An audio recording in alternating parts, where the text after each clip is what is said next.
Здравейте и добър ден, приятели! Мисля, че е време да се съберем отново на Диво сърце в Blue Mountain Ranch. Мисля, че Кати ще бъде много благословена.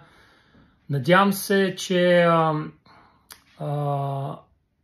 вие имате възможност да го направите, защото аз, освен че не знам за възможност, но със сигурност имам желание да го направя и мисля, че това е едно добро начало на едно добро място за един сезон, в който всички трябва да сме подготвени. Мисля, че всички вярваме, че идват времена, които човек трябва да е настроен към царя и това да е неговия приоритет, защото иначе трудно ще се преживя. Знаете историята с девиците, които част от тях половината бяха подготвени, другите не носиха достатъчно масло. Аз мисля, че това е добра подготовка и мисля, че имахме страхотно време там. Така че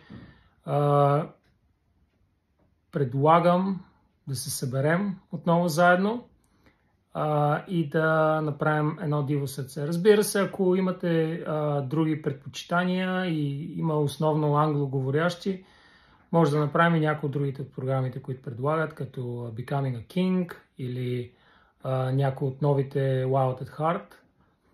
Ако ли не, просто ще използваме старите варианти, които имаме, защото те имат преводи.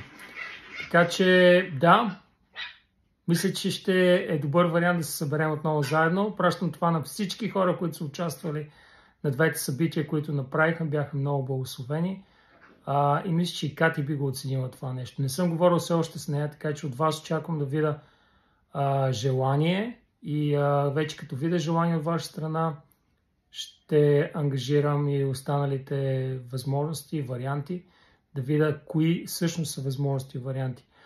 Ако евентуално Кати каже не, което за мен е много съмнително, тя между другото преди време свързах с нея, тя каза: обади ми се, ще се радвам да те чуя, да се видим.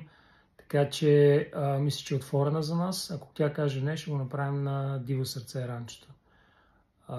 Но пак казвам, това е време за нас и царя, което Кати може да бъде благословена и аз вярвам, че може да се случи това. И дори да го правим за едно сърце, не мислите, че си струва. Така че, да, който има желание, свържете се с мене in the link below. Поздрави и се радвам да ви видя. Чао!